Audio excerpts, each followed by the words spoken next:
మనము గర్భసంచి చిన్నగా ఉంటే ప్రెగ్నెన్సీ అందదా అనే దాని గురించి తెలుసుకుందాం.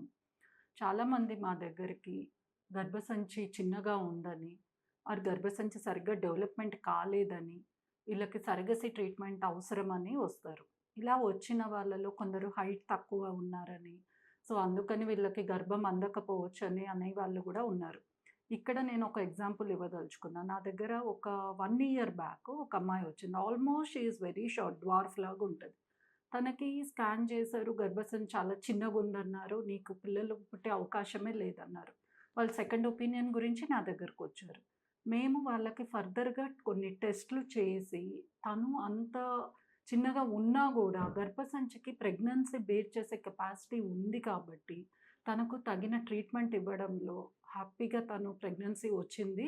అండ్ రీసెంట్‌గా తను డెలివరీ గూడా అయిందనమాట. కాబట్టి దీనివల్ల మనం తెలుసుకోవాల్సిందేంటి? మన బాడీ సైజ్ బట్టి, హైట్ బట్టి ప్రెగ్నెన్సీ వచ్చే ఛాన్సెస్ ఉండదు. గర్భసంచి చిన్నగా ఉంటుందనుకోవడం ఇవంతా కరెక్ట్ గాదు. సో, ప్రతి ఒక్కరిది కరెక్ట్‌గా మనం కండిషన్ అసెస్ చేసి చూడడం ఇంపార్టెంట్. మనము స్కానింగ్ చేసినప్పుడు గర్భసంచి చిన్నగా అనిపించినప్పుడు, మనం ఫర్దర్‌గా చేసే టెస్ట్‌లని హిస్ట్రోస్కోపీ అంటారు.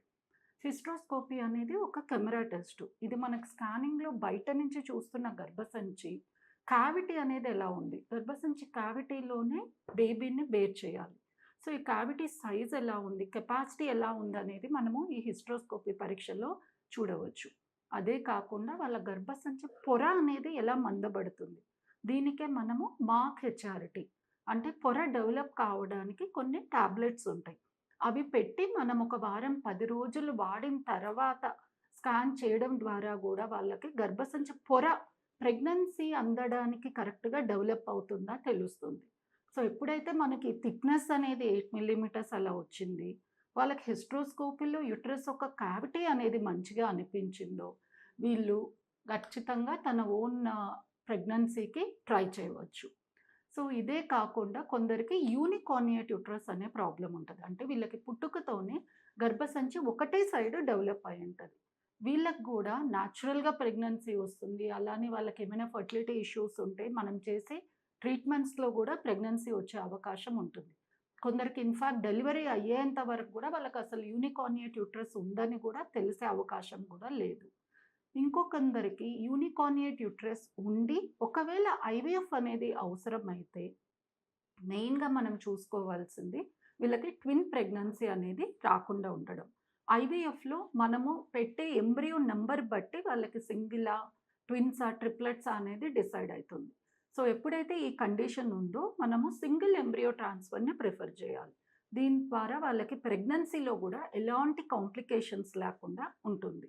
సో, యూనికార్నియేట్ యుటరస్ ఉన్నప్పుడు మెయిన్‌గా మనం వర్రీ అయ్యేది ప్రీటర్మ్ లేబర్. అంటే నెలలు నిండక ముందే డెలివరీ కావడం. మనం ఈ సింగిల్ ఎంబ్రియో ట్రాన్స్‌ఫర్ చేయడం ద్వారా వాళ్ళకి ఆ కాంప్లికేషన్‌ని గూడా ఆల్మోస్ట్ తగ్గించినట్లే. కాబట్టి యుటరస్ అనేది చిన్నగా ఉంది, ప్రెగ్నెన్సీకి సరగసీకెళ్ళాలి, ఆళ్ళు ట్రై చేయొద్దు అన్నవాళ్ళు ఖచ్చితంగా నేను చెప్పిన విధంగా ఈ టెస్ట్‌లని ఫాలో అయితే వాళ్ళకి ఓన్‌గా గూడా ప్రెగ్నెన్సీ వచ్చే ఛాన్సెస్ ఎంతో ఉంటుంది.